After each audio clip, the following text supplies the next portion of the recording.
본 방송 중 나오는 건강 관련 내용은 체질이나 상황에 따라 개인차가 있을 수도 있다는 점 미리 말씀드립니다.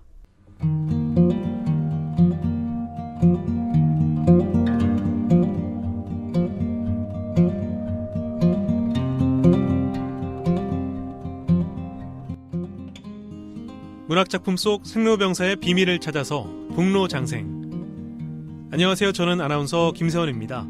저와 함께 북로장생 만들어 가시는 분 소개해드리죠. 통합의학을 전공한 의학 박사시고 보건복지부 177호 전문의 한의사십니다. 유창길 원장님 나오셨습니다. 원장님 안녕하세요. 네, 안녕하세요. 건강요정 유창길 원장입니다. 네. 오늘 소개해드릴 작품은요. 내 이름은 빨강이라는 제목의 소설입니다. 작가는 페리트 오르안 파묵. 네. 한국에서는 오르안 파묵으로 알려져 있고요. 2006년 노벨 문학상을 수상한 소설가입니다. 예. 터키 사람이고요. 이스탄불 출생입니다. 터키 사람으로는 최초로 노벨 문학상을 수상했고요. 네. 터키는 이제 동양과 서양의 딱 중간 지점에 위치한 나라입니다. 그래서 오르안 파묵은 터키 사람이다 보니까요. 이 경계에 위치해 서 있는 나라, 터키에서 태어난 작가적 특성이 있습니다. 오르안 파묵은 동서양 문명 간의 충돌, 문학적 정체성의 혼란, 그리고 서구화로 인한 전통 문화의 상실 등을 다룬 소설을 주로 씁니다. 네. 오늘 소개해드릴 내 이름은 빨강 역시 이런 동서양 문명의 충돌과 그 혼란의 과정을 다룬 소설인데요. 도입부부터 흡입력이 대단한 소설입니다. 총 2권으로 구성되어 있어서 좀 긴 장편 소설인데요. 한번 읽기 시작하면 빨려 들어가서 금방 읽을 수 있는 책입니다. 네. 이 책을 읽어보면 오르안 파묵은 그 누구보다도 터키와 터키의 문화를 사랑하는 사람임을 알 수가 있습니다. 특히 오스만 제국부터 이어져 온 전통 문화를 사랑한다는 것을 느낄 수가 있고요.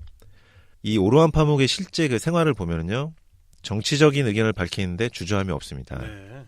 터키 정부와 터키 우파는 정반대의 정치 의견을 밝혀오고 있어요. 그래서 터키 정부와 터키 우파들은 오스만 제국 당시 크루드족 학살 사건에 대해서 축소 은폐하고 있는 상황인데 네. 오르안 파묵은 이에 대해서 비판합니다. 그러다 보니까 오르안 파묵은 터키의 우파들에게 숱한 살인 협박을 받게 되고요. 결국은 조국 터키를 떠나서 프랑스로 갔다가 미국으로 다시 건너가고 미국에서 콜롬비아 대학교에서 지금 교수를 하고 있으면서 터키의 인권운동가로 살고 있습니다. 그러니까 조국을 떠난 거죠. 어쩔 수 없이 살해 협박을 받다 보니까. 오르안 파묵은 2016년도에도 터키의 공포체제로 이행되는 상황에 대해서 비판을 한 적이 있어요. 그래서 터키의 사상의 자유는 더 이상 존재하지 않는다. 이렇게 쿠데타 이후에 벌어지는 숙청 사건들에 대해서 정치적 견해를 공개적으로 표명했습니다. 국내에 오르안 파묵 작품은 모두 한국 외대 터키어과의 이나나 교수가 번역을 했습니다. 네. 이나나 교수는 오르안 파묵과 실제로 친분이 있어가지고 1년에 한두 번씩 꼭 만난다고 해요. 네. 그래서 오르안 파묵 작품의 국내 출판본 번역 상태가 상당히 좋을 것이라 생각되는 부분이고요. 이 작가 오르안 파묵은 원래 화가가 꿈이었다고 합니다. 이 소설 내 이름은 빨강에서는 터키의 세밀화가 이야기를 다루는데요. 그림에 관심이 많았던 오르안 파묵이 화가에 대한 소설을 쓴 것이라 볼 수도 있습니다. 이 책을 읽어보면요. 어떻게 이 작가는 미술에 대해서 이렇게 구체적으로 방대한 지식을 가지고 있을까라는 궁금증이 이제 생기는데 어릴 적부터 화가를 꿈꿔왔기 때문이죠. 그래서 화가를 꿈꿔왔던 오르안 파묵은 실제로 오스만 제국 당시의 세밀화를 모사하면서 실제로 본인이 연구를 했어요. 그래서 이 소설에 담긴 오스만 제국 당시의 세밀 화가들의 기법이나 미술에 대한 표현이 매우 사실에 기반한 내용인 것입니다. 그러니까 단순히 소설 픽션이 아니고 구체적인 사실에 어떤 근거하고 있다. 네. 미술에 대한 내용들은 자신의 어릴 적 꿈인 화가의 모습을 이 책 내 이름은 빨강에 듬뿍 담아내었다. 이렇게 볼 수 있고요. 실제로 오르안 파묵은 대학은 이스탄불 공대 건축학과를 들어갔는데 건축학과 재학 중에 소설가가 되기로 마음을 정하고 자퇴를 했습니다. 그래서 공대, 이과 계열을 다니다가 결국 자신이 하고 싶은 쪽으로 해나가기 위해서 건축과를 자퇴한 거죠. 다재다능하네요. 그렇죠. 그러니까 내 이름 빨강 이 작품의 특징은요. 마치 하나의 점처럼 그려지는 세밀화의 세부 물건들이 하나하나씩 모여서 하나의 큰 그림으로 완성되듯이 등장인물 전원이 각 장마다 1인칭 시점으로 서술이 이루어집니다. 소설 속 화자가 매 장마다 계속 바뀌는 아주 특이한 구성이에요. 그래서 매 장을 읽을 때마다 새로운 소설을 처음부터 읽는 느낌이 듭니다. 소설 속 화자가 매 장마다 바뀌다 보니까 집중도가 상당히 높게 유지되고요. 네. 약간 헛갈리는 감도 없지 않아 있지만 반대로 매 챕터마다 새로운 소설을 한 편씩 읽는 듯한 재미가 느껴집니다.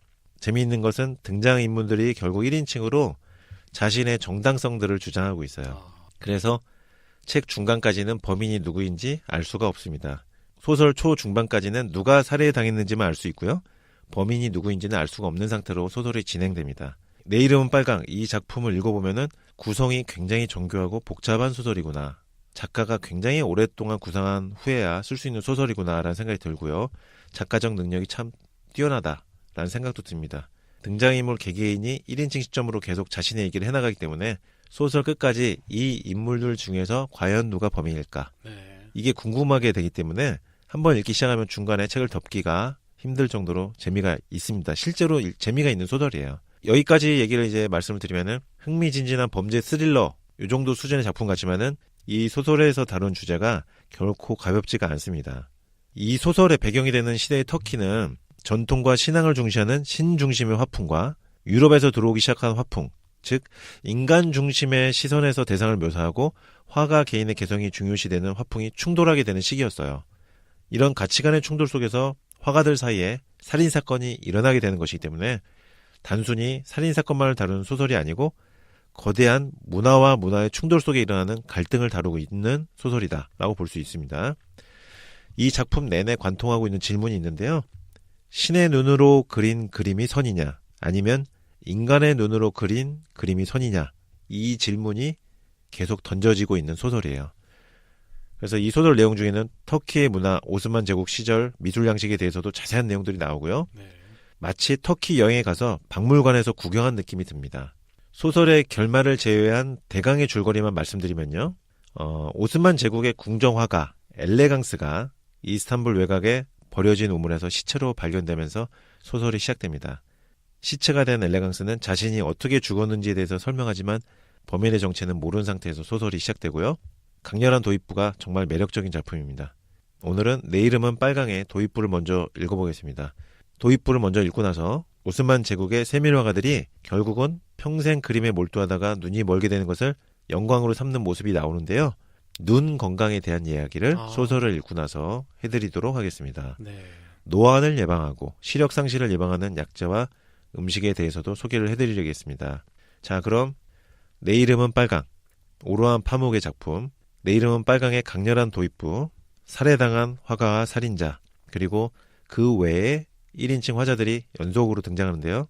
김세원 아나운서의 낭독으로 내 이름은 빨강, 도입부 함께 읽어보겠습니다.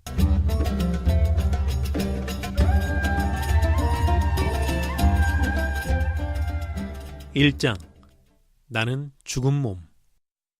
나는 지금 우물 바닥에 시체로 누워있다. 마지막 숨을 쉰 지도 오래되었고 심장은 벌써 멈춰버렸다. 그러나 나를 죽인 그 비열한 살인자 말고는 내게 무슨 일이 일어났는지 아무도 모른다. 그자는 내가 정말로 죽었는지 확인하려고 숨소리를 들어보고 맥박까지 확인했다.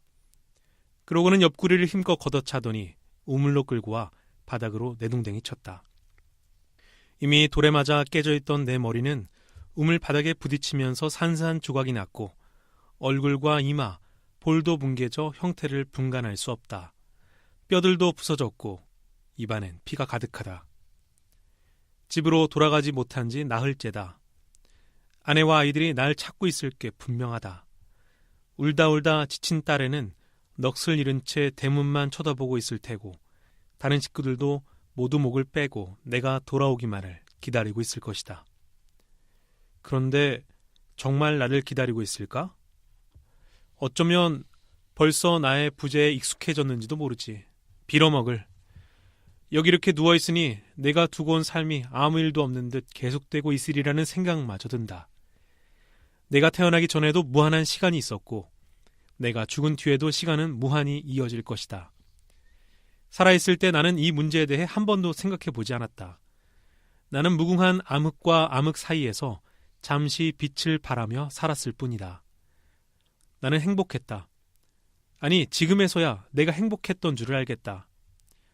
나는 술탄의 화원에 속한 화가들 가운데 가장 멋지게 그림을 장식했다. 그림 장식에서 나를 따를 자는 아무도 없었다. 나는 술탄의 화원에서 일하는 것 말고 바깥에서도 일을 해 매달 900악체씩이나 벌었다. 이런 것들을 생각하면 할수록 여기 이렇게 죽어 누워있는 것이 더욱 분통하다. 나는 그림도 그리고 책 장식도 했다. 페이지의 여백과 테두리에 형형색색의 잎사귀와 나뭇가지, 꽃과 새를 그려넣어 장식하는 일이었다. 구불거리는 중국풍의 구름, 서로 껴안고 있는 잎사귀들, 여러 가지 세계숲과 숲속에 숨어있는 영양들, 술탄들, 나무들, 궁전들, 말들, 사냥꾼들. 젊었을 때는 접시에도 그림을 그렸다. 때로는 거울 뒷면과 나무 수저에도, 그리고 보스포루스 해안에 있는 별장과 저택의 천장, 괴짝의 겉면에도 그림을 그리곤 했다. 하지만 최근에는 그런 일에는 손대지 않고 책 장식만 했다. 술탄이 보수를 넉넉히 주었기 때문에 굳이 다른 일로 돈을 벌 필요가 없었다. 그런데 죽어 보니 인생에서 돈은 전혀 중요하지 않다는 걸 깨달았다고는 말하지 않겠다. 살아있지 않아도 돈은 여전히 중요하다. 어쩌면 당신은 이렇게 묻고 싶을지 모르겠다. 살아있을 때 얼마를 벌었다는 따위의 얘길랑은 그만두고 거기서 뭘 보았는지나 말해보게. 사후세계란 게 정말 있나? 자네 혼은 어디 있지? 천국과 지옥은 어떻던가? 거기서 뭘 봤어?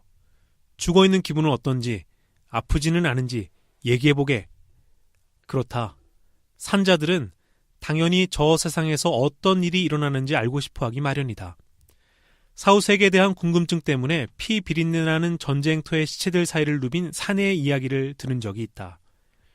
그는 숨이 끊어지기 직전에 부상자들 가운데 죽었다 다시 살아난 사람들을 찾아다니며 저 세상의 비밀을 캐내려 했다. 그러다가 티무르 병사의 칼에 두동강이 난 그는 저 세상에서는 사람이 둘로 나누어진다고 생각했다는 것이다. 웃기는 얘기다. 오히려 세상에서 둘로 나누어졌던 영혼이 이곳에서 합쳐진다고 할 수 있다.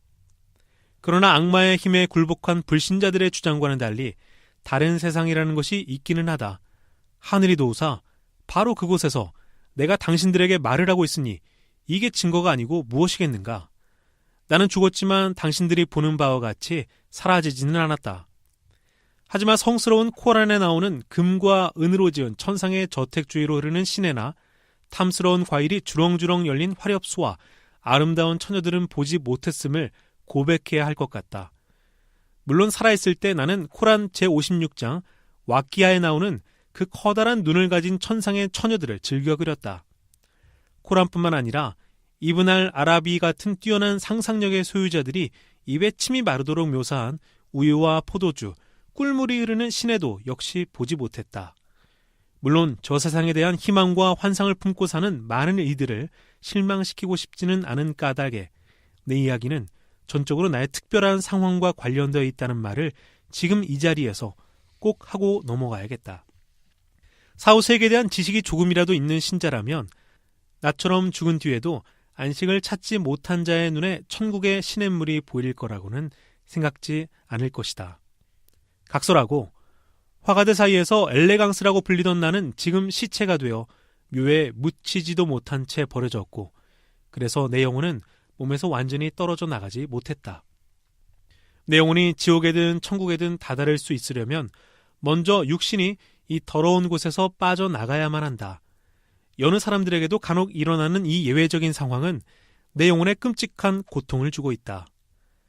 산산이 부서진 머리통과 얼음처럼 차가운 물에 잠긴 채 상처투성이로 썩어가는 몸을 느끼지는 못하지만 육체를 떠나려 몸부림치는 영혼의 깊은 고통은 또렷이 느낄 수 있다.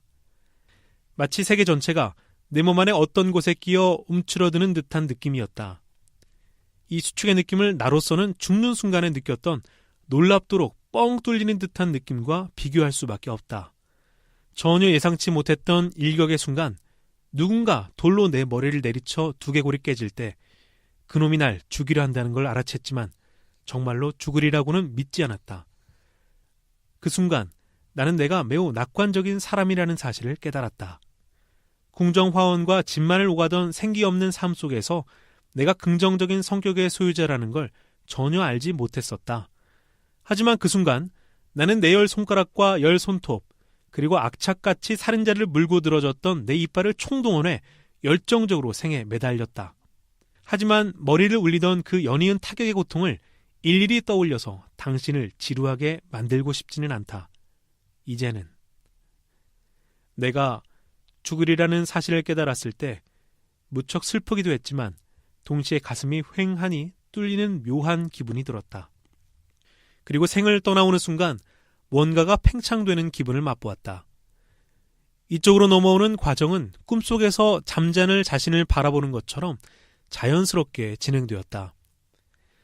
마지막으로 내가 본 것은 눈과 진흙으로 범벅이 된 비열한 살인자의 신발이었다.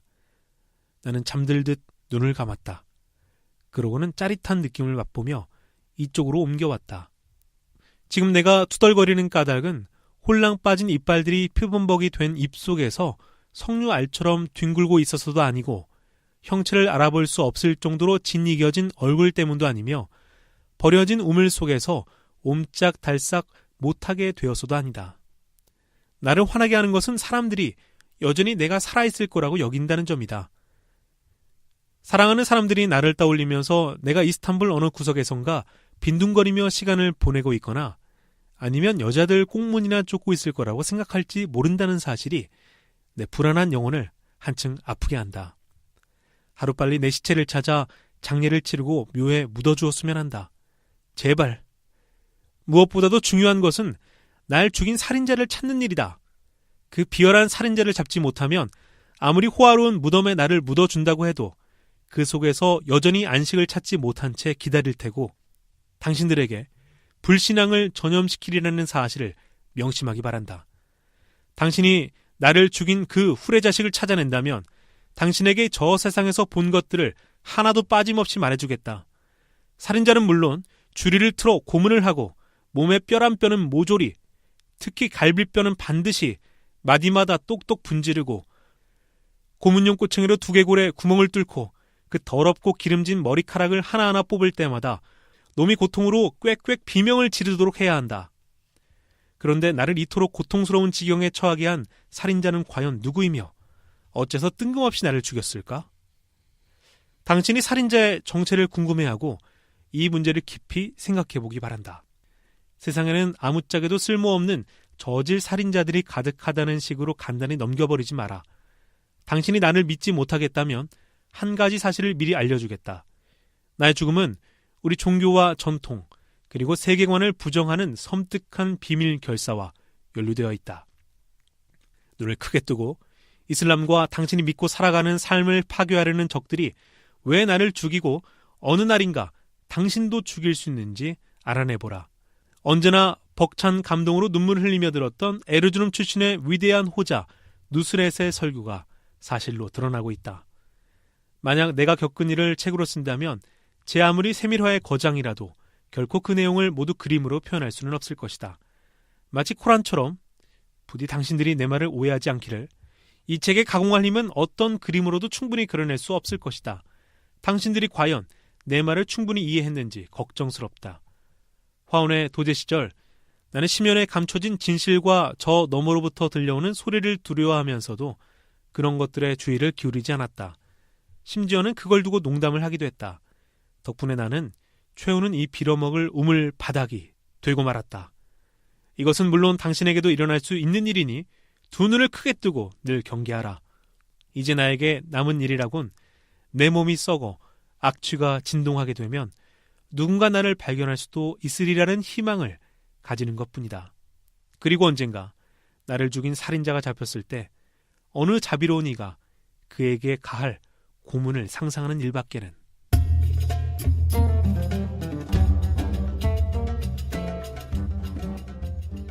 이 장. 내 이름은 카라. 내가 나고 자란 도시 이스탄불. 12년 만에 나는 몽유병 환자처럼 소리 없이 이곳으로 들어왔다. 누구나 죽을 때가 되면 고향의 부름을 받는다지 않는가? 죽음이 나를 고향으로 이끈 듯하다. 처음 이곳에 돌아왔을 때만 해도 오로지 죽음만이 나를 기다리고 있으리라 생각했지만 후일 나는 사랑과도 마주치게 되었다.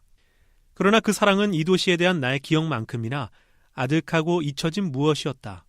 12년 전 나의 어린 사촌에게 바쳤던 그 사랑은 이스탄불을 떠나지 4년이 흐른 뒤 페르시아의 끝없이 펼쳐진 초원과 눈 덮인 산들과 슬픈 도시들을 떠돌며 서신을 전달하고 세금을 징수하면서 나는 이스탄불에 남아있는 내 어린 시절 연인의 얼굴을 서서히 잊어가고 있음을 깨달았다.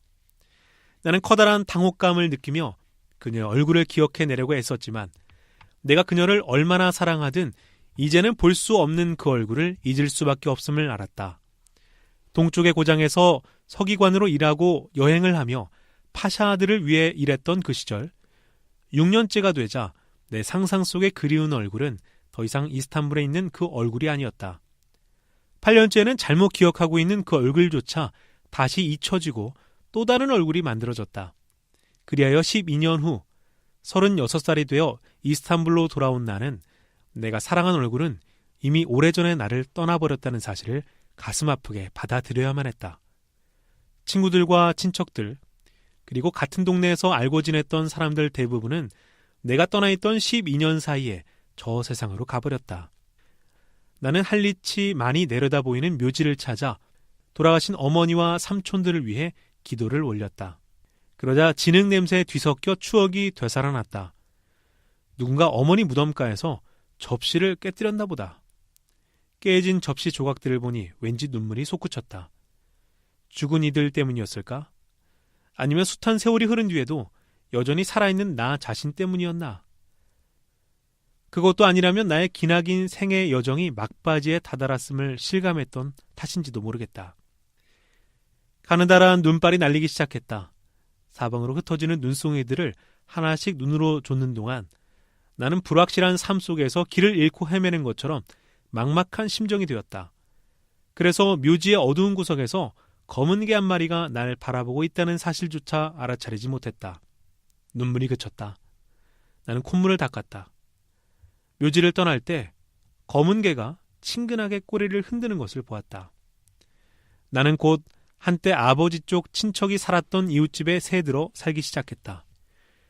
집주인 여자는 페르시아와의 전쟁에서 사파이 병사들에게 희생당한 자신의 아들과 내가 닮았다며 흔쾌히 청소와 음식을 해주겠노라고 했다.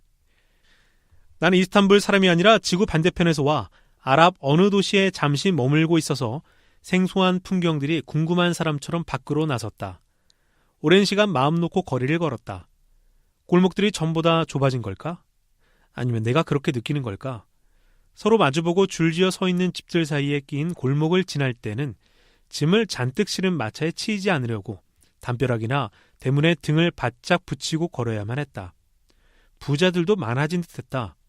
어쩌면 내게 그렇게 보이는 것인지도 몰랐다. 화려하게 치장한 마차가 눈에 띄었다. 그런 마차는 아라비아에서도 페르시아에서도 본 적이 없었다. 위풍당당한 말들이 끄는 마차는 마치 성체처럼 보였다.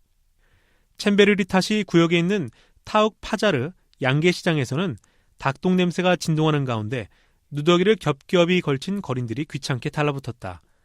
장님 하나는 펄펄 내리는 눈을 보기라도 한 듯 미소를 지었다. 옛날에 이스탄불이 더 가난하고 더 작고 행복했다고 말한다면 여러분은 믿지 않겠지만 내 가슴은 그렇게 말하고 있었다. 내 사랑의 집은 보리수와 밤나무들 속에 그대로 서 있었지만 그곳에는 이제 다른 사람이 살고 있었다. 연인의 어머니인 내 이모는 돌아가셨고 애니시테는 딸과 함께 이사를 갔다고 했다. 그녀가 살았던 집 대문 안에 서 있는 남자는 내 마음이 얼마나 아프게 깨졌는지 전혀 눈치채지 못하고 그 가족에게 불행한 일이 있었다고 했다. 지금 여기서 그 불행이 무엇이었는지는 말하고 싶지 않다. 다만 내가 그 오래된 정원을 보면서 덥고 푸르렀던 어느 여름날을 떠올렸다는 것과 그 정원에 서 있는 보리수 가지에 새끼 손가락만한 고드름이 매달려 있었다는 것, 흩날리는 눈발, 그리고 이제는 가꾸지 않아서 버려진 정원의 풍경이 내게 죽음을 생각하게 했다는 것만을 말하고 싶다. 친척들에게 일어난 불행한 사건에 대해서는 페르시아의 타브리즈에 있을 때 애니시테가 보낸 편지로 익히 알고 있었다. 애니시테는 내가 이스탄불로 돌아오길 바랐다. 당시 그는 술탄의 명에 따라 밀서를 만들고 있었는데 그 일에 나의 도움이 필요하다고 했다. 애니시테는 내가 타브리즈에 사는 오스만 제국의 파샤들과 총독들 그리고 이스탄불의 주문을 받아 책을 만든다는 얘기를 전해 들었다고 했다. 나는 타브리즈에서 책을 주문한 사람들로부터 성금을 받고 전쟁과 오스만 제국 병사들에 대해 불만을 품고 있는 세밀 화가들과 서예가들 이스탄불을 떠났지만 여전히 카즈빈이나 다른 페르시아 도시로 가지 못하고 있는 제주꾼들을 찾아내는 일을 하고 있었다. 그리고 자신들의 가난과 세상의 무관심에 분노하는 그 대가들에게 글씨를 쓰고 그림을 그리게 한 뒤 그것을 책으로 묶어 이스탄불로 보냈다. 어린 시절 애니시테의 영향을 받아 내 내면에 쌓여있던 세밀화 아름다운 책에 대한 열정이 없었더라면 절대로 하지 않았을 일이었다. 한때 애니시테가 살던 골목 끝 시장으로 통하는 길에 있던 이발소는 아직 거기 있었다. 그곳에 이발사 역시 같은 거울과 같은 면도칼과 같은 주전자와 비누들과 더불어 그대로였다. 우리는 서로 눈이 마주쳤다. 그러나 그가 나를 알아보았는지는 모르겠다. 사슬로 묶어서 천장에 매달아 늘어뜨린 따뜻한 물이 담긴 머리 감기는 대야가 옛날과 다름없이 포물선을 그리며 앞뒤로 왔다 갔다 흔들리고 있었다. 그 광경을 보자 나는 기분이 좋아졌다. 청년 시절 걸어다녔던 마을과 거리들은 12년 사이에 불에 타서 재와 연기로 날아가 버렸다. 대신 그 자리에는 개들이 길을 막고 있거나 미치광이가 어린애들을 겁주고 있는 잿더미 가득한 공터가 되어 있거나 나처럼 먼 곳에서 온 이들을 어리둥절하게 만드는 화려한 저택들이 들어서 있었다. 저택들 중에는 유리창에 값비싼 베네치아산 스테인드 글라스를 끼운 집도 있었다. 높은 담장 너머로 열려있는 창을 올려다보면서 내가 이스탄불을 떠나 있는 동안 그런 호화로운 2층 집들이 많이 지어졌음을 실감했다. 수많은 여느 도시들처럼 이제 이스탄불에서도 돈의 가치가 형편없이 떨어졌다. 내가 동쪽 나라로 가기 전만 해도 이락채로 400디리햄짜리 커다란 빵을 구워주던 빵 가게들이 이제는 같은 돈으로 예전에 반도 안 되는 크기에 어린 시절 먹었던 것과는 비교할 수 없이 맛없는 빵을 구워주었다. 계란 한 꾸러미에 사막채를 내야 하는 풍경을 돌아가신 어머니가 보셨더라면 닭들이 거들먹대며 우리 머리에 똥을 싸기 전에 어서 딴 곳으로 이사가자고 하셨을 것이다. 하지만 이스탄불뿐 아니라 다른 지역에서도 사정은 마찬가지였다. 플랑드르와 베네치아에서 오는 상선들이 상자 가득 위조 화폐를 가져온다는 말이 있었다. 그리고 100디리엠의 은으로 악체 500개를 만들던 주전소에서 지금은 사파이들과의 끝나지 않는 전쟁 때문에 같은 양으로 악체를 800개씩이나 찍어낸다. 제국의 근위 보병들은 자신들이 월급으로 받은 악체를 할리치만에 던지자 부두에서 야채 상인들이 버린 마른 콩처럼 정말로 은화가 바닷물 위에 둥둥 뜨는 것을 보고는 반란을 일으켰다. 그들은 우리 술탄의 궁전이 마치 적군의 요새라도 되는 것처럼 포위했었다. 베야지트 사원에서 설교하며 스스로를 예언자 무함마드의 후손이라고 주장하는 누스렛이라는 호자는 물가 상승과 범죄와 절도가 판치는 이런 부도덕한 시대에 큰 명성을 얻었다. 에르주름이라고도 불리는 이 설교자는 최근 10년간 이스탄불을 들끓게 한 모든 재앙들, 바흐체타프와 카잔즈라르에서 발생한 화재와 한 번 퍼질 때마다 수만 명의 목숨을 앗아가는 흑사병, 그토록 많은 희생자를 냈으면서도 아무런 성과를 거두지 못한 사파위들과의 전쟁, 그리고 서방의 기독교인들이 반란을 일으켜 오스만 제국의 작은 성들을 점거한 사건 등은 신심 깊은 우리들이 예언자 무함마드의 가르침을 따르지 않고 코란의 명령을 무시하며 기독교도들에게 호감을 보이고 곳곳에서 포도주를 팔거나 이슬람 수도원에서 악기를 연주하기 때문이라고 했다.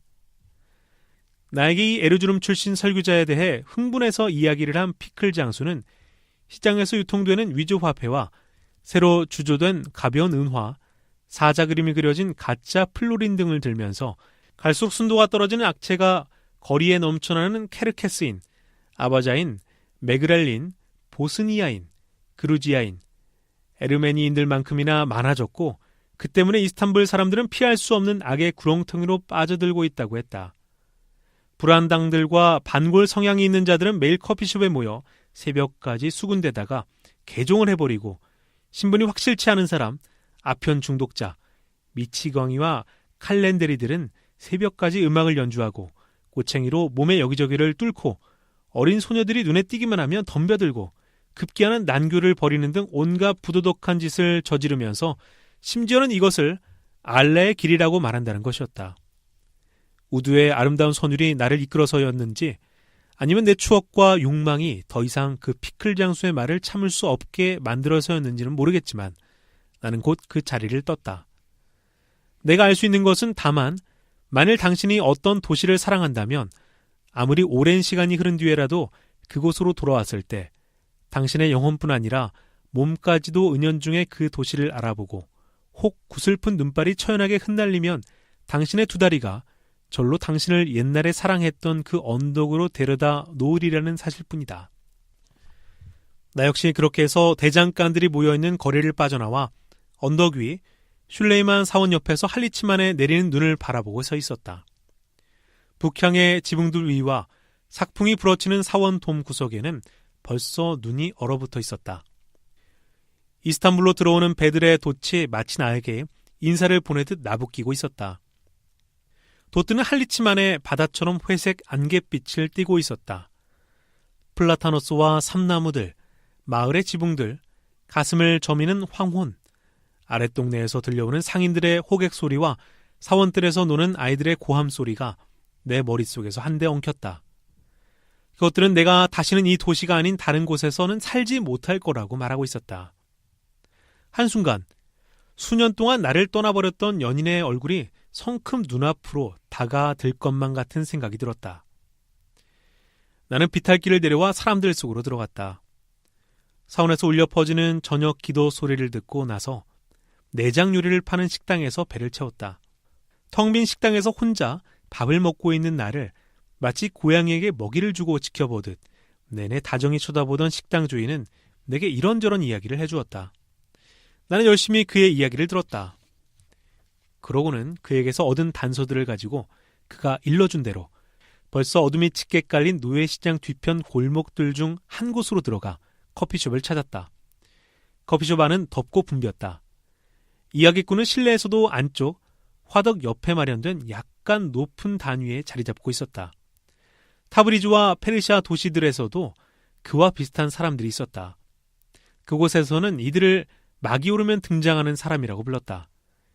이야기꾼 옆에는 거친 종이에 서둘러 그리긴 했지만 솜씨 좋은 화가가 그린 것이 틀림없는 개 그림이 한 점 걸려 있었다. 이야기꾼은 이따금 그걸 가리키면서 그림 속에 입을 빌려 이야기를 하고 있었다.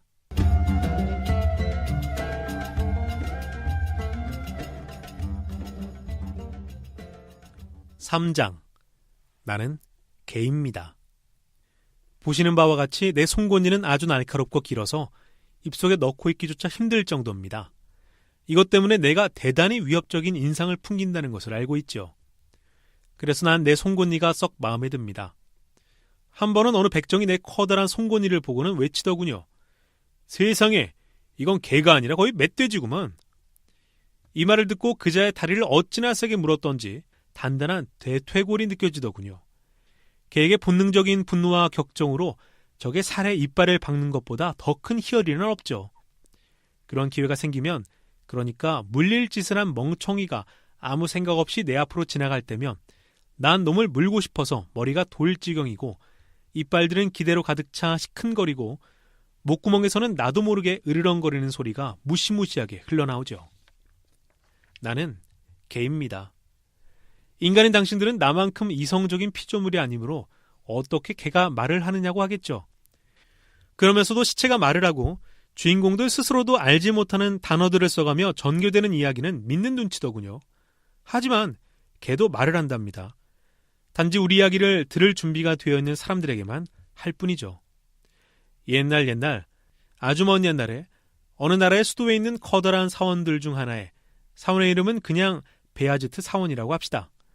시골 출신의 무례한 설교자 한 명이 왔습니다.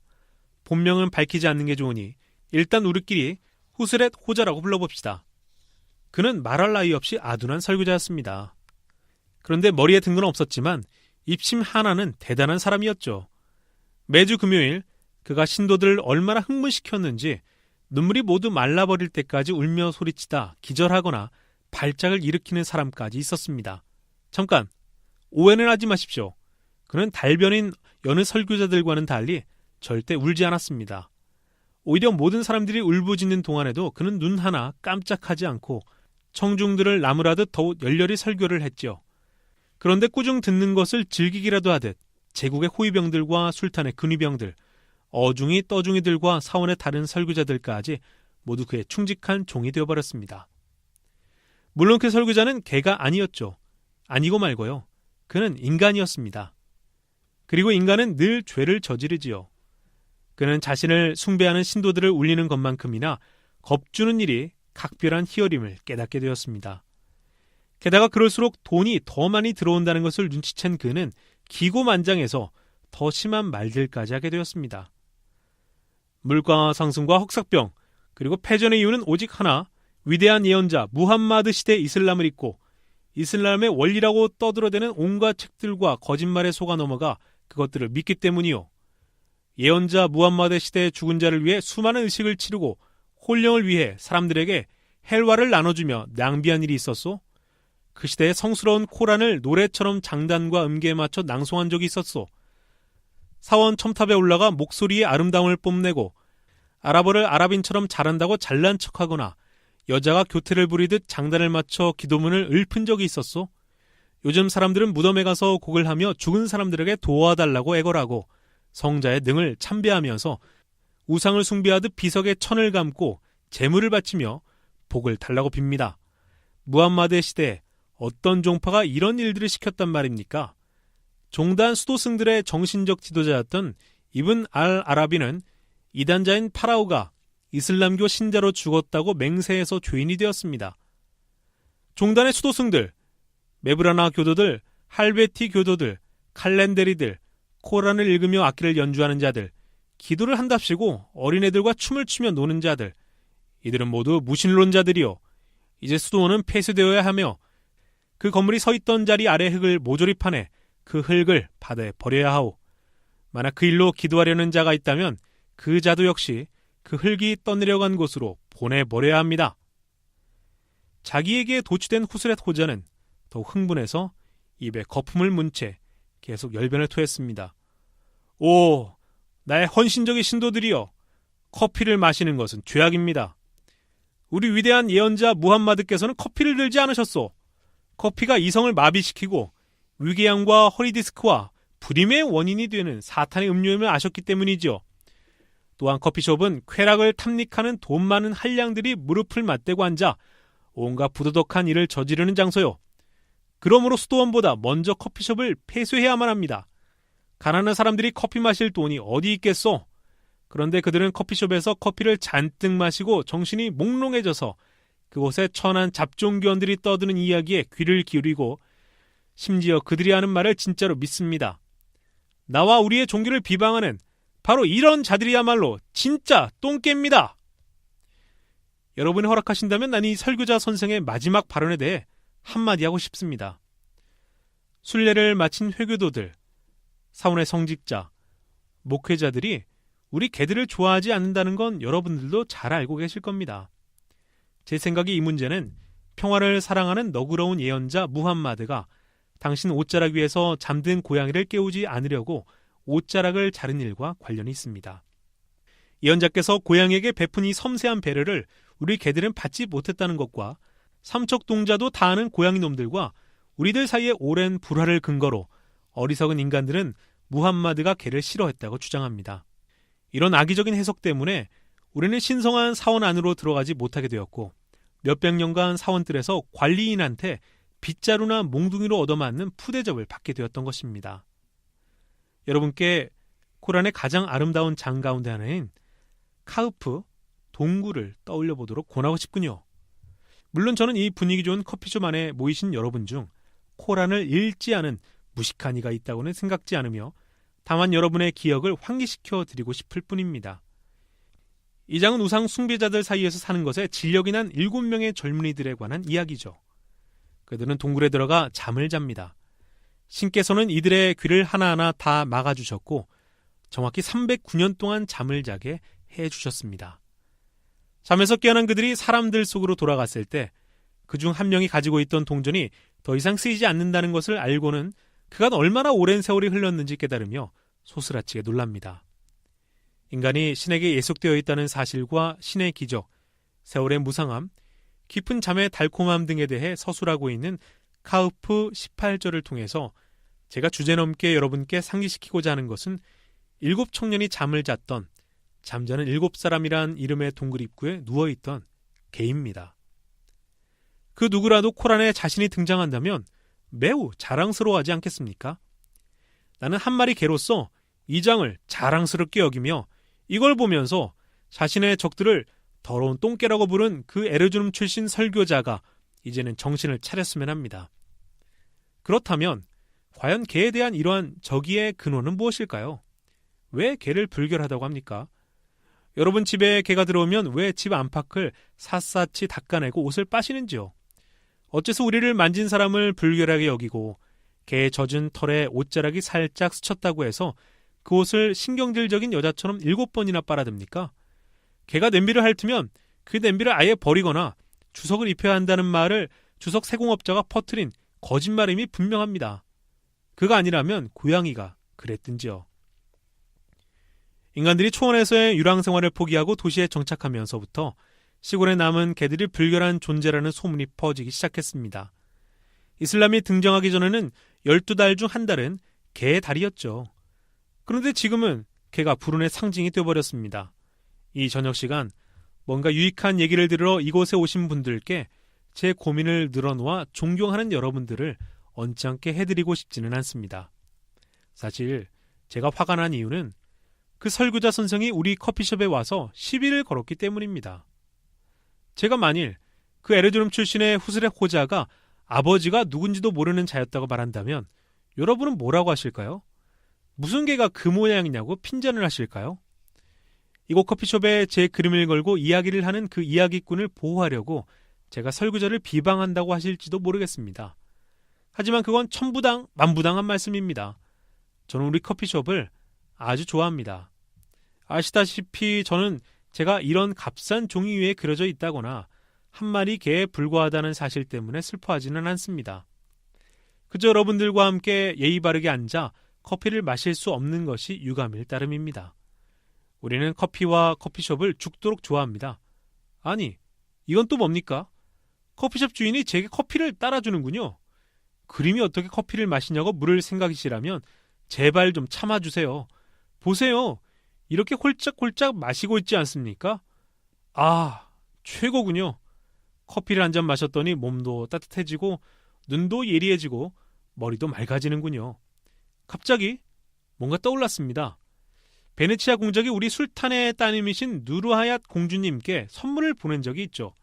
그가 비단 몇 필과 푸른색 꽃이 그려진 중국 도자기 말고 또 무엇을 보냈는지 아십니까? 다름 아니라 담비털보다 비단끌보다 더 부드러운 털을 가진 애교 만점의 베네치아산 암키였답니다. 걔는 너무나 잘난 척을 했죠. 게다가 붉은 비단으로 지은 옷까지 입고 있었답니다. 제 친구들 중 하나가 그 계집과 재미를 본 적이 있기 때문에 잘 알지요. 그녀는 교민을 하면서도 옷은 벗지 않으려 했답니다.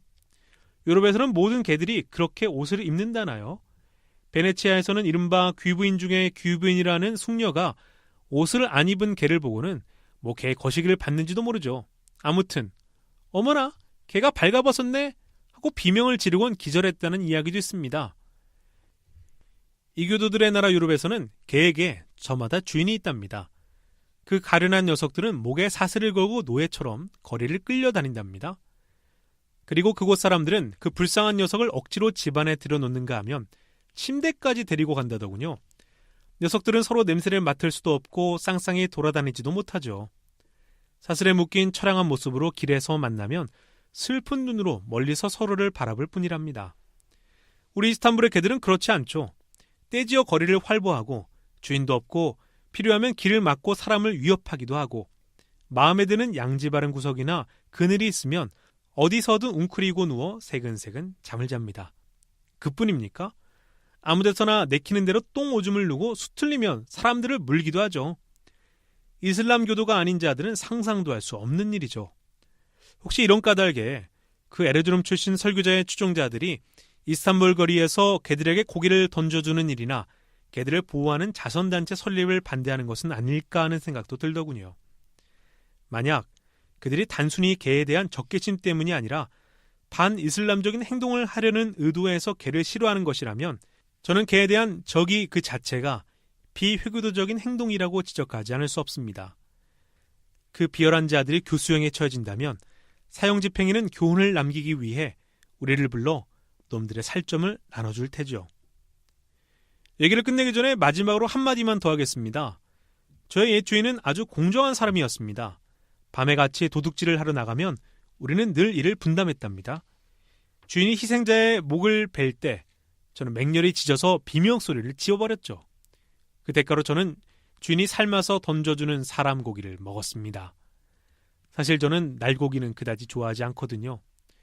혹 사정이 허락한다면 그 에르주눔 설교자의 교수형을 집행하실 분께서 제 입맛을 감안해 그 더러운 놈의 고기를 날 것으로 먹고 배탈 나는 일이 없도록 해 주셨으면 합니다.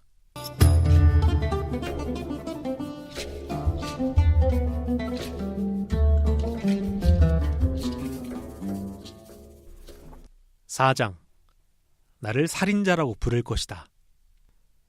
그 멍청이를 죽이기 직전까지만 해도 나는 내가 곧 사람을 죽이게 될 거라고 누군가 말해주었더라도 믿지 않았을 것이다. 솔직히 그 불운한 엘레강스를 죽일 마음은 전혀 없었다. 이제는 내가 저지른 범행에 대한 기억이 마치 수평선 너머로 사라지는 미지의 전함처럼 내게서 멀어지고 있다. 때로는 내가 아예 사람을 죽인 적이 없었던 것처럼 느껴진다. 그 사건 이후로 나흘이 흘렀고 지금은 이 상황에 익숙해졌다. 나는 사람을 죽이지 않고도 내게 닥친 최악의 고민거리를 해결할 수 있기를 바랐지만 그 방법 말고는 다른 해결책이 없었다. 그래서 그 자리에서 즉시 일을 처리하고 모든 책임을 짊어졌다. 그 멍청이 하나 때문에 다른 모든 세밀 화가들을 위험에 빠뜨릴 수는 없었다. 그래도 살인자인 나 자신을 받아들이는 데는 시간이 필요했다. 집에 있을 수 없어서 거리로 나갔지만 밖에서도 가만히 있지 못하고 여기저기 거리를 배회했다. 그러나 사람들의 얼굴을 보면 볼수록 그들은 아직 살인을 할 기회가 없었기 때문에 자신이 무죄라고 생각한다는 것을 느낄 수 있었다. 그 사소한 운명의 장난으로 나에게 벌어진 일 때문에 다른 사람들이 나보다 더 도덕적이거나 더 선하다고는 믿기 어려웠다. 다만 그들은 아직 살인을 저지르지 않았기 때문에 조금 더 바보 같은 표정을 지을 뿐이며 모든 바보들이 그렇듯이 착해 보일 뿐이다. 눈빛이 명석하고 얼굴에 영혼의 그림자가 비치는 모든 이들이 잠재적인 살인자임을 깨닫는 데는 그 가련한 놈을 죽이고 날간 이스탄불 거리를 걷는 것으로 충분했다. 오직 바보들만이 무죄다. 가령 오늘 밤 나는 노예시장 뒤편의 커피숍에서 따스한 커피로 몸을 데우며 그곳에 모여든 다른 사람들처럼 열중해서 개의 그림을 쳐다보았고 개가 하는 말을 들으며 웃었다. 그러다 불현듯 내 옆자리에 앉은 남자도 나처럼 살인자일 거라는 생각이 들었다. 그도 역시 이야기꾼의 말을 들으며 웃었다. 그의 팔이 내 팔 옆에 사이좋게 나란히 놓여 있어서 그랬는지 아니면 커피잔을 쥔 그의 손이 불안하게 흔들렸기 때문인지는 모르겠지만 그가 나와 같은 부류라는 판단이 선 순간 나는 몸을 돌려서 그 얼굴을 뚫어져라 쳐다보았다. 그는 곧 두려움으로 얼굴이 벌개졌다. 얘기가 끝나고 사람들이 흩어지기 시작하자 무리들 중 그를 아는 누군가가 그의 팔짱을 끼며 말했다. 머지않아 누스렛 호자의 추종자들이 여기로 들이닥치겠군. 그는 눈썹을 치키며 친구의 입을 다물게 했다. 그들의 두려움이 내게도 전해졌다. 모두들 서로를 믿지 않았고 바로 앞에 있는 사람이 언제든 자신을 배반할 수도 있다고 믿었다. 날은 더 차가워졌고 길 모퉁이와 담장 밑에 쌓인 눈은 얼어붙은 채 점점 높아만 갔다. 나는 칠흑 같은 어둠 속에서 좁은 골목길을 더듬어가며 겨우겨우 방향을 잡아나갔다. 이따금 굳게 닫힌 덧문이나 새카만 판자로 덮인 창 틈새로 촛불의 희미한 빛이 새어나와 눈 위에 비치기도 했다. 그러나 주위가 너무 어두워 그 빛만으로는 아무것도 볼 수 없었다. 나는 야경꾼이 곤봉으로 돌을 두드리는 소리와 미친 개떼들의 울음소리, 집 안에서 새어나오는 신음소리를 길잡이 삼아 걸었다. 쌓인 눈이 뿜어내는 신비로운 빛이 깊은 밤 도시의 좁고 음산한 골목을 밝혀주고 있었다. 어둠과 폐허와 나무들 속에서 나는 수백 년간 이스탄불을 떠돌고 있는 불길한 혼령들을 본 듯한 착각에 빠지기도 했다. 때때로 어느 집에선가 비참한 사람들이 콜록거리며 기침하는 소리, 코를 훌쩍이는 소리, 꿈을 꾸다 지르는 비명소리, 우는 애들도 아랑곳하지 않고 부부싸움을 하는 소리가 흘러나왔다. 나는 살인자가 되기 전에 행복했던 삶을 떠올리며 마음의 안정을 찾으려고 하루 이틀 밤 이곳 커피숍에 와서 이야기꾼의 이야기를 들었다. 내 삶에서 대부분의 시간을 함께 보낸 세밀화가 친구들 중 상당수가 매일 이곳에 온다. 하지만 어린 시절부터 함께 그림을 배우며 자랐던 그 멍청이를 죽인 뒤로는 그들 중 누구도 보고 싶지 않아졌다. 만나기만 하면 남의 험담을 늘어놓지 않고는 못 배기는 동료들의 삶과 흥청망청하는 이곳의 저질스러운 분위기가 나를 적잖이 부끄럽게 한다. 나더러 잘난 척한다고 비꼬기라도 할까봐 이곳 이야기꾼들에게 그림을 한두 장을 그려주었다. 나더러 잘난 척한다고 비꼬기라도 할까봐 이곳 이야기꾼들에게 그림 한두 장을 그려주었다. 하지만 그렇게 해도 나에 대한 동료들의 질투심을 거두게 할 수는 없었다. 그들이 나를 질투하는 것은 당연하다. 색을 섞고 자로 선을 긋고 페이지의 구도를 정하고 주제를 선택하고 인물화를 그리고 수많은 사람이 등장하는 전쟁터와 사냥터를 그리고 동물과 술탄, 배, 말, 전사들, 연인들을 그리고 세밀화 안에 영혼에서 우러나온 시를 쓰고 그림에 금박을 입히는 이 모든 작업에서 나는 단연 으뜸이다. 자기 자랑을 하려는 게 아니라 나를 이해해달라는 의미에서 하는 말이다. 세밀화가로 살아가는 데 있어서 동료에 대한 질투는 시간이 흐를수록 물감만큼이나 필요 불가결한 재료가 된다. 불안감 때문에 자꾸만 길어지는 배회 도중에 이따금 한없이 순진한 남자들과 눈이 마주치면 이상한 생각이 든다. 지금 이 순간 내가 죽인 자의 얼굴을 떠올리면 상대가 내 표정을 보고 내가 무슨 생각을 하는지 알아차릴 것만 같다. 그러면 나는 얼른 다른 생각을 하려고 기를 쓴다. 사춘기 시절 기도를 드리면서 여자를 생각하지 않으려고 발버둥 쳤던 것처럼, 그런데 짝짓기하는 장면을 도저히 머릿속에서 떨쳐낼 수 없었던 그 시절과는 달리 지금의 나는 마음만 먹으면 내가 살인을 저질렀다는 사실을 잊을 수 있다. 이 모든 것을 당신들에게 설명하는 이유는 그것이 현재 나의 상황과 관련되어 있기 때문이다. 당신들 역시 이 사실을 잘 알고 있으리라 믿는다. 내가 살인 현장의 세부적인 상황들을 하나하나 떠올리기만 하면 당신들은 곧 내가 누군지 알게 되고 나는 더 이상 당신들 사이를 유령처럼 떠도는 이름 없는 살인자가 아니라 얼굴과 이름이 드러나게 될 것이다. 그리고 결국 사건의 전모를 파악한 당신들 중 누군가의 손에 머리를 맞아 죽고 마는 평범한 범죄자 신세가 되겠지. 그래서 당신들이 허락한다면 나는 그 모든 것을 생각하지 않겠다. 나 혼자만 아는 뭔가를 감춰두고 싶다. 당신들처럼 주의 깊은 사람이라면 발자국만 보고 도둑을 잡아내듯 내 말투와 색깔로 내가 누구인지 알아낼 수 있을 것이다. 이것은 최근 커다란 쟁점이 되고 있는 스타일의 문제로 우리를 이끈다. 세밀화가는 자신만의 독특한 방식이나 색깔, 소리가 과연 있는가? 혹은 있어야만 하는가? 장인 중에 장인이자 세밀화의 거장인 비의자드의 그림 하나를 예로 들어보자. 그것은 살인에 관한 그림이므로 지금 내 처지와 잘 맞아떨어진다. 잔혹한 왕위 쟁탈전 가운데 희생된 페르시아 왕자의 도서관에서 발견된 90년 전에 그려진 헤라트 화파의 그 멋지고 완벽한 책 휘스레브와 슈린을 우연히 보게 되었다. 당신들은 물론 휘스레브와 슈린 전설의 결말을 잘 알고 있을 것이다. 그러니까 페르도시가 쓴 것 말고 네자미가 쓴 책에서 말이다. 사랑에 빠진 이들 두 연인은 수많은 난관과 장애를 이겨내고 마침내 결혼식을 올린다. 그러나 휘스레브의 전처 소생 아들인 사악한 왕좌 슈르에는 행복한 그들 부부를 가만두지 않았다. 슈르에는 아버지의 왕자와 그의 젊은 부인 슈린에게 눈독을 들였다. 네자미가 입에서 사자처럼 역겨운 냄새가 난다고 묘사했던 슈르에는 우여곡절 끝에 아버지를 포로로 삼아 그의 왕위를 찬탈한다. 그리고 어느 날 아버지가 슈린과 함께 잠든 방으로 들어가 칠흑 같은 어둠 속에서 시퍼런 단검으로 아버지의 심장을 찌른다. 아무것도 모른 채 평온하게 잠든 슈린의 곁에서 휘스레브는 아침까지 피를 흘리다 죽는다. 위대한 거장 비의자드의 그림은 이 전설에서 내가 오랜 시간 품고 있던 진정한 두려움을 묘사하고 있다. 한밤중에 어둠 속에서 깨어나 아무것도 보이지 않는 방 안에서 누군가 달그락거리는 소리를 내며 몸을 도사리고 있음을 알아챈 순간의 공포감. 그자가 한 손에 단검을 쥐고 다른 손으로 당신의 목을 잡고 있다고 생각해보라. 섬세하게 그려진 벽과 창틀의 장식, 졸린 목에서 새어나오는 고요한 비명의 빛깔을 닮은 붉은 카펫의 구김살, 살인자가 당신을 죽일 때 보이는 역겨운 맨발과 그가 잔인하게 밟고 서 있는 이불의 화려하고 멋진 노란색과 보라색 꽃문양 등은 모두 동일한 효과를 불러일으키고 있다. 한편으로는 지금 보고 있는 그림의 아름다움을 강조하면서 동시에 머지않아 우리가 두고 가야 할 세상이 얼마나 아름다운지를 상기시키는 것이다.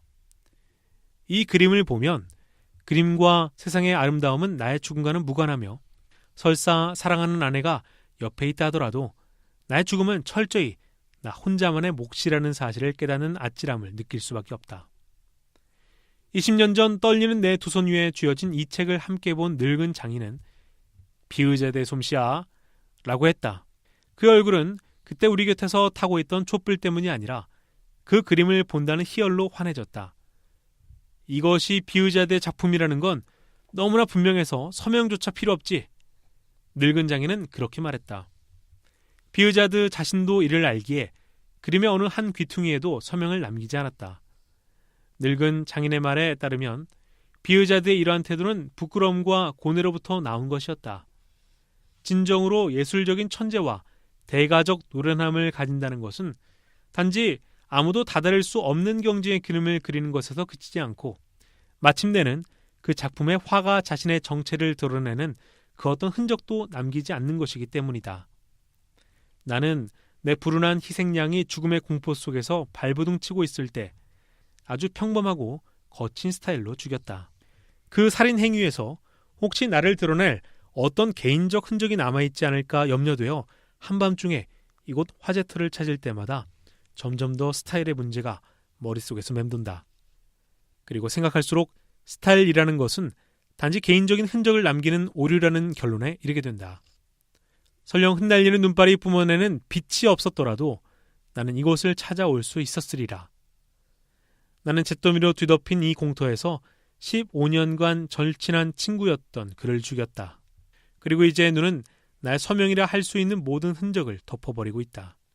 이는 신께서도 스타일과 서명에 관한 한 비의자드나 나와 같은 생각이라는 사실을 증명한다.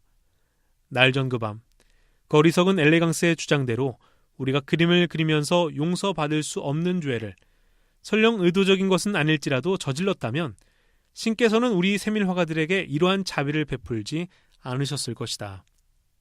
그날 밤 내가 엘레강스와 이곳에 왔을 때는 눈이 내리지 않았다. 멀리서 개가 울부짖는 소리만 메아리치고 있었다. 그 가엾은 친구가 물었다. 자네, 대체 무슨 이유로 이 늦은 시간에 이런 데를 오자고 했나? 여기서 나에게 뭘 보여주려는 겐가? 저기 보이는 우물 말일세. 여기 12걸음만 가면 저 속에 내가 지난 몇 년간 모아 숨겨둔 돈이 있다네. 내 이야기를 아무에게도 발설하지 않는다면 애니스테 에펜디와 내가 자네를 기쁘게 해주지. 그러니까 자네가 하고 있는 일이 뭔지 내가 안다는 사실을 인정한다는 말이로군. 그렇다네. 인정하네. 나는 속수무책으로 거짓말을 했다. 그는 순진하게 웃었다. 자네가 그리고 있는 그림이 엄청난 죄라는 것을 모르겠나? 그건 누구도 감히 시도해서는 안 되는 무신론자 행동일세. 자네는 지옥의 화염에 불타게 될 거야. 절대로 끝나지 않을 고통 속에서 괴로워하게 되겠지. 게다가 자네는 날 공범자로 만들었어. 그의 말을 들으면서 나는 많은 사람들이 그를 믿어줄 거라는 생각에 공포심을 느꼈다. 왜냐고? 왜냐하면 그의 말은 너무나 자신감이 있고 설득력이 있어서 사람들의 공감을 얻을 수밖에 없었기 때문이다. 애니스테가 준비하고 있는 책과 거기에 들어간 돈 때문에 애니스테에 대해서도 숱한 풍문이 나돌고 있었다. 또한 화원장인 오스만도 애니스테를 미워했다. 나는 그림에 금박장식 입히는 일을 하는 엘레강스에게 이러한 비방들을 교묘히 이용하려는 흑심이 있었을 것으로 생각한다. 그런데 과연 어디까지가 그의 진심이었을까? 난 우리 두 사람을 적으로 만든 그의 주장을 다시 한번 그의 입을 통해 듣고 싶었지만 그는 끝까지 속내를 털어놓지 않았다. 그는 마치 우리가 함께 보낸 도제 시절 스승 오스만에게 매질을 당하지 않으려고 실수를 무마하는 데 날 끌어들였던 그때처럼 행동하고 있었다. 당시에는 그가 진심이라고 생각했다. 도제 시절에도 그는 그렇게 눈을 크게 떴었다. 물론 그 시절은 아직 그가 그림에 금박을 입히는 작업 때문에 눈이 흐려지기 전이었다. 그러나 나는 그에게 측은지심을 느끼지 않으려고 마음을 다졌다. 어차피 그는 이 모든 내용을 다른 사람들에게 발설할 준비가 되어 있는 자였다. 나는 위험 있는 목소리를 가장하여 말하였다. 이보게, 우선 내 말을 들어보게. 우리는 그림에 금박을 입히고 테두리를 장식하지. 자로 반듯하게 줄을 긋고 페이지들을 금가루로 반짝반짝 빛나게 만드네. 가장 아름다운 그림도 우리가 그리고 서랍장과 괴짝에도 그림을 그려 넣어 생동감을 주지. 우리는 이 일을 수십 년 동안 해오지 않았나? 우리 일은 바로 이것일세. 사람들은 우리에게 그림을 주문하지. 그림 속에 범선이며 영양, 술탄, 새도 그려놓고 이런저런 사람들도 그리고 이야기의 어떤 장면에서 무엇을 그려달라고 주문하면 우리는 원하는 대로 해주네. 애니스테 에펜디께서 그리고 싶은 것이 있으면 한번 그려보라고 하시면 사흘 동안 내가 그리고 싶은 말이 어떤 것인지 찾아낼 때까지 옛날 장이들처럼 수백 번씩 그려보곤 하지. 나는 거친 사마르칸트산 종이에 스케치한 여러 마리 말 그림을 꺼내 보여주었다. 그는 관심 있는 표정으로 종이를 건네받았다. 그러고는 희미한 달빛 속에서 종이를 눈에 갖다 댄 채 흑마와 백마를 자세히 훑어보았다. 시라즈와 헤파트 화파의 옛 장인들은 신이 원하고 보았던 진짜 말을 그리려면 50년 동안 쉬지 않고 말을 그려야 한다고 했네. 진정한 장인이라면 50년 동안 말을 그리다 장님이 되고 결국은 그의 손이 그가 그리던 말 그림을 외워 그리지. 그는 아주 오래전 우리가 어렸을 때 보았던 그 순진한 눈빛으로 내가 그린 말들에 흠뻑 빠져 있었다. 나는 계속 말했다. 사람들은 우리에게 그림을 주문하고 우리는 옛 장인들이 그랬듯이 가장 신비롭고 높은 경지에 이른 말 그림을 그리기 위해 최선을 다하네. 우리가 할 수 있는 건 그저 그 정도야. 주문받은 대로 그린 우리에게 책임을 묻는 건 부당하다네. 과연 그럴까? 우리 화가들에게도 책임과 의지가 있잖나. 나는 신을 죄하고는 그 누구도 두렵지 않아. 신은 우리에게 선과 악을 구별하라고 지능을 주셨네. 그의 말이 옳았다. 나는 그에게 아랍어로 대답했다. 신은 모든 것을 보시고 또 알고 계시지. 그러니까 자네와 나, 우리가 이 일의 의미를 의식하지 못한 채로 했다는 사실도 아실 거야. 애니스테 에펜디를 누구에게 일러 바칠 텐가? 이 일의 배후에 술탄이 계시다는 것을 자네는 믿을 수 없단 말인가? 그는 침묵을 지켰다. 나는 마음속으로 생각했다. 그가 정말 이렇게까지 말귀가 안 통하는 꽁생원이었나? 아니면 신에 대한 두려움 때문에 냉정을 잃고 바보짓을 하고 있는 걸까? 우리는 우물 앞에 다가가 멈춰섰다. 어둠 속에서 한순간 그의 눈을 보았다. 나는 두려웠고 그가 불쌍했다. 그러나 화살은 이미 시위를 떠나버렸다. 내 앞에 있는 자가 멍청한 겁쟁이일 뿐만 아니라 저질이라는 것을 한 번 더 증명하기 위해 신께 기도를 올렸다. 여기서부터 12걸음 더 가서 그곳을 파게나? 그런데 자네는 앞으로 어쩔 셈인가? 애니스테 에펜디에게 그림을 태워버리라고 말하겠네. 달리 우리가 뭘 할 수 있겠나? 누스레 호자의 측근들 중 한 사람이라도 이런 얘기를 듣는다면 우리를 살려두지 않을 뿐더러 작업실도 남아나지 않을 걸세. 그들 중에 아는 사람이 있는가? 자네가 지금 이 돈을 받아야만 그들에게 우리를 고발하지 않으리라는 확신이 들겠네. 돈은 어디에 들어있나? 오래된 피클 항아리 속에 베네치아 금화 75개가 있네. 베네치아 금화를 생각해낸 것까진 좋았다. 그런데 왜 하필 피클 항아리가 떠올랐을까? 내 대답은 너무 황당했지만 그래서 오히려 그에게 믿음을 주었다. 나는 신이 내 편이라는 사실을 다시 한번 확인했다. 나이가 들수록 점점 더 탐욕스러워지는 나의 견습 시절 친구는 벌써 기대로 가득 차 내가 가리킨 방향으로 한 발 한 발 다가가기 시작했다. 그걸 보면서 내게 떠오른 생각은 단 2가지밖에 없었다. 땅 밑에 베네치아 금화 따위는 물론 없다. 이 멍청한 놈에게 돈을 주지 않는다면 녀석이 우리를 끝장내버릴 것이다. 이 병신 자식을 끌어안고 볼에 입을 맞춰주고픈 마음이 들었다. 그러나 세월은 우리 둘을 서로에게서 얼마나 멀어지게 했는지. 그런데 대체 뭘로 땅을 판단 말인가? 손톱으로? 이 모든 것을 생각하는 데는, 그걸 생각이라고 할 수 있다면 그야말로 눈 깜짝할 시간밖에 걸리지 않았다. 완전히 정신이 나간 나는 재빨리 우물 근처에 있던 돌을 집어들었다. 그러고는 7, 8걸음 앞서가고 있던 그의 뒤통수를 힘껏 돌로 내리쳤다. 얼마나 빠르고 강하게 내리쳤던지 한순간 마치 내 머리를 내리친 것처럼 온몸을 움찔했다. 그가 느낀 통증을 나 역시 느낄 수 있었다. 하지만 내가 저지른 일에 대한 번민보다는 이미 시작한 일을 서둘러 끝내고 싶은 마음이 더 컸다. 바닥에 쓰러진 그가 어찌나 몸부림을 치는지 나는 점점 더 당황했다. 그를 들어 우물 속으로 던지고 한참이 지난 후에야 나는 내 방식이 세밀화가의 섬세함과는 결코 어울리지 않게 거칠었다는 생각을 하지 않을 수 없었다.